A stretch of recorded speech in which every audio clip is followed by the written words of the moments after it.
बलरामपुर जिला अवध का एक छोटा सा जिला है जिसमें 4 विधानसभा सीटें हैं। बलरामपुर सदर, तुलसीपुर, कैसड़ी और उतरौला।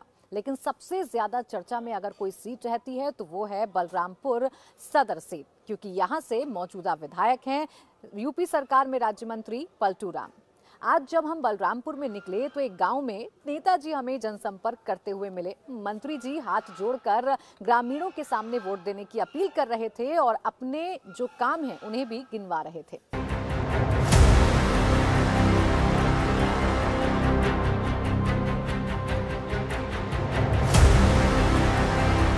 विजय तिलक की यात्रा नेपाल बॉर्डर से लगे उत्तर प्रदेश के जिले बलरामपुर पहुंच गई थी।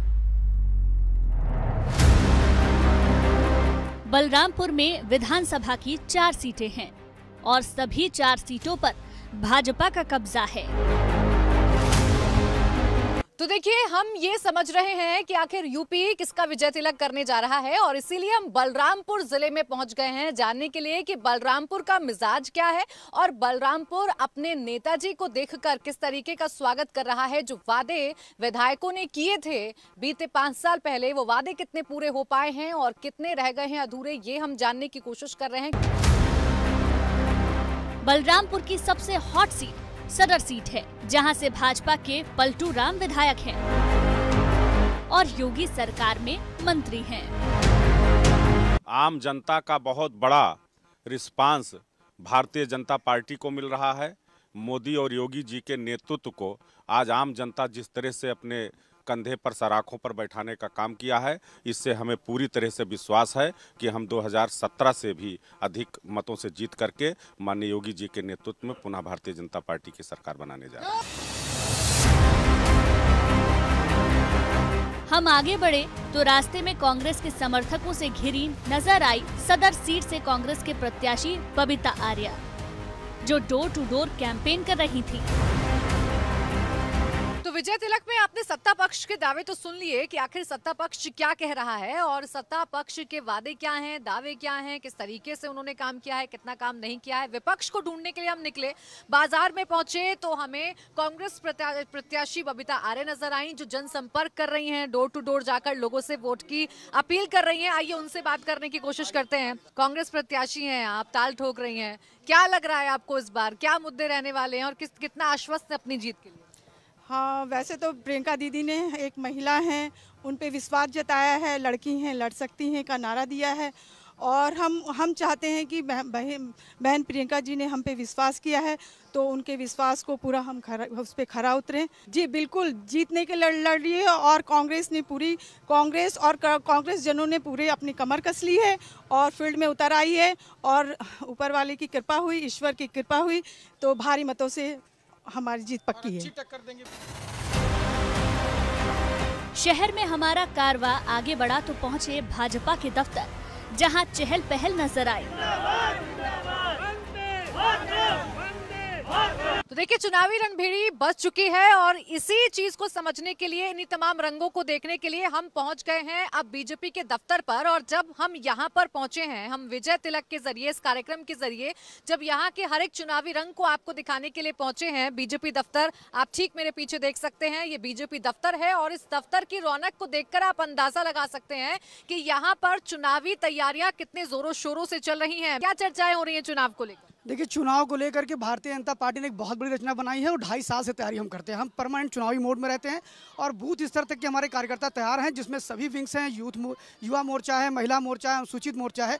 और हम ये कह सकते हैं कि भारतीय जनता पार्टी ने ऐसा कोई कसर नहीं रखा है।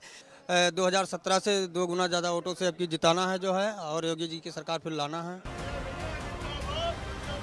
जहां एक तरफ भाजपा दफ्तर गुलजार था, वहीं सपा दफ्तर का नजारा चौंकाने वाला था।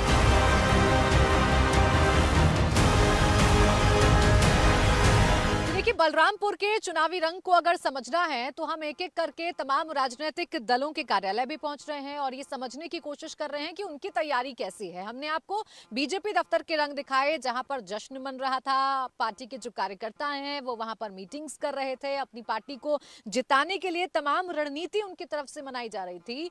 लेकिन अब जब हम ढूंढते ढूंढते पहुंचे समाजवादी पार्टी के दफ्तर को, यहाँ आके जो तस्वीर हमने देखी वो तस्वीर बलरामपुर के सियासी रण को काफी हद तक उजागर करती हुई नजर आ रही है। आप देख सकते हैं, ये है समाजवादी पार्टी का कार्यालय। पूरी तरीके से आप ये कह सकते हैं कि उजड़ा हुआ ये नजर आ रहा है। फिलहाल ताला इस पर लगा हुआ है, ताला लगा हुआ है ऐसे वक्त में जब चुनावी मौसम पूरी तरीके से सर पर आ चुका है।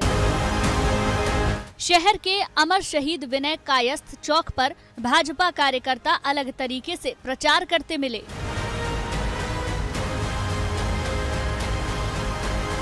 व्यस्ततम चौक वीर विनय कायस्थ चौक पर हम मौजूद हैं और यहीं पर भारतीय जनता पार्टी का वो खास चुनाव प्रचार हमें देखने को मिल रहा है, जिसकी शुरुआत लखनऊ से हुई थी और अब वो पूरे जिलों में, हर शहर में, हर विधानसभा क्षेत्र में देखने को मिल रहा है।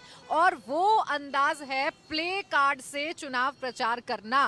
ये जो नया तरीका है भारतीय जनता पार्टी का, क्या मैसेज देने की कोशिश है? मैम, जैसा चुनाव आयोग ने अभी जो नीतियां लाई हैं उसके हिसाब से हम लोग जो है क्या कर रहे हैं कि प्ले कार्ड के माध्यम से लोगों को अवेयर करने की कोशिश कर रहे हैं। और इसीलिए जितने भी चौराहे हैं विधानसभा के, हमने उसको चिन्हित किया है। हम कोई नारा नहीं लगाएंगे, किसी से बातचीत नहीं करेंगे। चुनाव की जो नीतियां हैं, जो चीज़ जो है नीति आयोग ने तय की है, उस चीज़ को ध्यान में रखते हुए अपनी बात जनता तक हमें पहुंचानी है, तो हम प्ले कार्ड के माध्यम से ये काम कर रहे हैं। ये तो था सियासी मिजाज। अब हम निकल पड़े थे भारत रत्न नानाजी देशमुख और पूर्व प्रधानमंत्री अटल बिहारी वाजपेयी के शहर वालों का मिजाज समझने। एबीपी गंगा के लिए बलरामपुर से प्राची पाराशर के साथ ब्यूरो रिपोर्ट।